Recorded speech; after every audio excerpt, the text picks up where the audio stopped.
Гледате Еврозум плус во Европскиот парламент во Брисел. Мој денешен гостин е пратеникот од групата на социјалистите во Европскиот парламент, Кнут Флекенштајн. Mr. Fleckenstein, thank you to accept my invitation to participate in my program. My first question about the newly elected parliament. There was many rumors about speculations, comment, analysis that unfortunately Eurosceptics won on the last election. What is your opinion about this? Well, Eurosceptics won seats. They have more seats than they ever had. But more than 80% of the parliament is still pro-European, and so it's a bit more difficult to find coalitions or common understanding between the party groups of the pro-European side, because we have to work more together, closer together than in the past. No sides, neither the Social Democrats in France nor the European People's Party, have their own majority. So that is on the one hand side, well, it's quite clear that no side can do 100% of what they want, but on the other hand, it's a good opportunity for intensive discussions and common goals.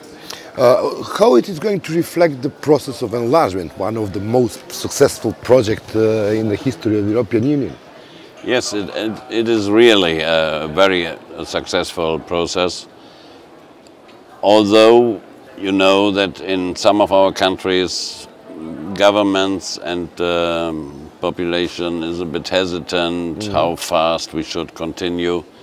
But I think it's quite clear that this process should continue straight and step by step as foreseen with the Copenhagen criteria and so on. There will be no break, no pause in between. What do you think how the crisis in Ukraine and the crisis within the relations of the European Union and with Russia are going to reflect this process? Do you think that there are some rumors that this situation is going to intensify somehow the process of enlargement, but on the other hand that the situation on the northeastern border of European Union is going to put under the shadow the question of the southeast? No, I don't think so. We have really to split the things. We speak about enlargement and mean, for example, Western Balkan countries. On the other hand, we have the neighborhood policy. This is to find good governed, close friends to the European Union. This is something different that might lead one day also to an enlargement process.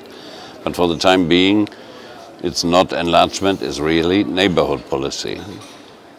When we are dealing together with the governments in your countries, in Macedonia or in Albania or the others, then we really speak of how to find the door and the way to the European Union.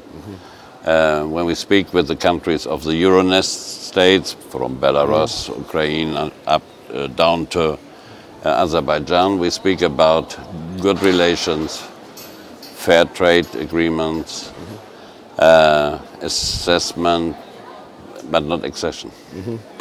So, Germany is one of the most important, most influential countries in the European Union from different reasons. Founder country of the European Union, one of the biggest countries in the European Union. What's the attitude of the Germany actually about the enlargement process? It's still not clear. It was not mentioned at all during the campaign for the European election. But suddenly we discover Chancellor Merkel saying, I'm going to organize the summit with the Western Balkans countries. Well, it's very simple. Politicians are in general not heroes. And there is a clear skepticism in the population of the country, also in Germany, who say, what does it mean, new member states? What does it cost? Do we have do we find a form to organize the European Union if we have more than 30 member states one day? How is the economic situation? Do we have, as taxpayers, for example, in Germany, then to pay for the rest and so on? This is not fair to discuss, but it's a fact. And as long as you have elections, politicians are a bit hesitant to put this enlargement thinking too much in front of them. And this is really a big mistake these politicians in my country and in others do. You are part of the coalition. Yeah. The foreign minister is from the Socialist Party. Yeah, but what do you think? Why do we have this conference in Berlin and not 2 years ago when the socialists were not in government? Okay, anyway, so now my question is whether it's just this conference is going to be just, let's say, kind of show to send a message that no, enlargement is not dead, or it is going to be a conference which has an aim to give a real impetus towards the process of enlargement. I think it's at least a good try to find out where do we really stand now. We have a new elected European Parliament, we will have new commissioners, find out where do we stand. And you know it's different from country to country. What can we do? What can we do to support the countries? And what can the countries do by themselves to support themselves? And it's only, I think, one day. So I guess there's much work done when they start, as usual, to think how the procedure can go on. And I think it's a good sign. It's not just a theater, because then if it is a theater, you should organize it in the states of the Western Balkan and not in the state where the population is a bit skeptic. It's also a clear signal, I think, from the government, a bit late, but fine, to say we stand to our agreements, we stand to the fact that these countries of the Western Balkans should become members of the European Union one day when the Copenhagen criteria are fulfilled. Okay, when we are talking about the Copenhagen criteria, what do you think about the situation, the quality of the democracy and the quality of the democratic institution in the Balkans? Especially I'm interested in your opinion about my country, Macedonia.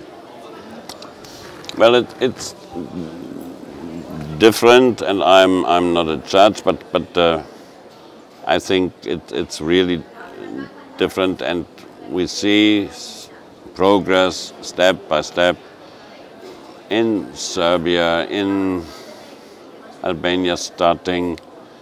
It's a pity that your country since 2005 candidate has a status, that the government did not convince us that they really have do these efforts to reform the country, and partly we have the impressions from time to time that this government goes a step back and not a step forward.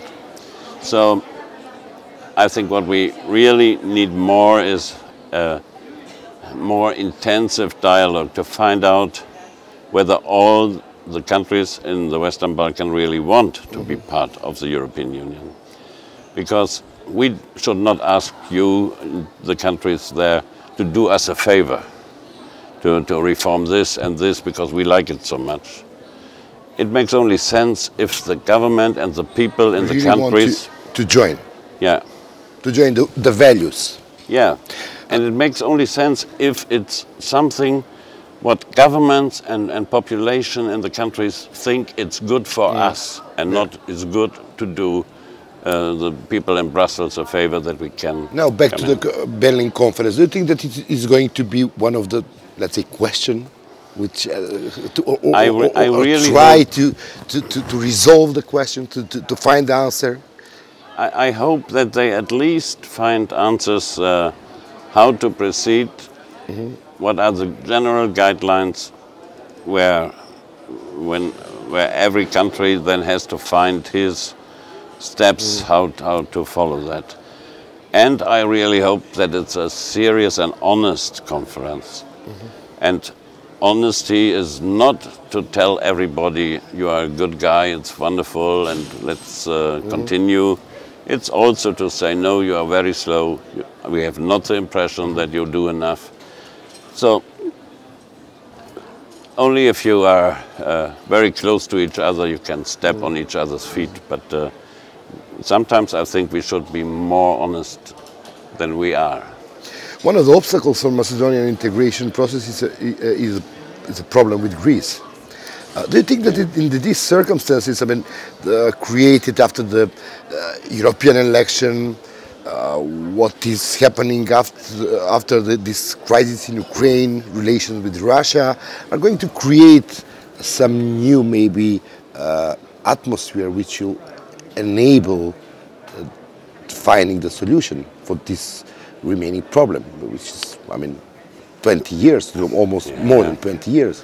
I'm only 5 years now in the European Parliament, and but I think that also we should do more, at least try more, to convince both, also the government in Greece, to be a bit more flexible, to think about common solutions also with this name.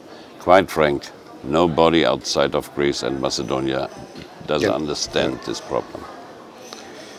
We have, as politicians, we have. But if I ask my neighbor in Hamburg and tell them this is a very serious problem, the name, he doesn't believe. Okay. Sorry.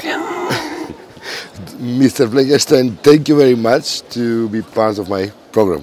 Thank you very much for inviting me. Ви благодарам за вниманието. Тоа беше Кнут Флекенштајн од групата на европските социјалисти во Европскиот парламент. Благодарам што гледавте Еврозум плюс.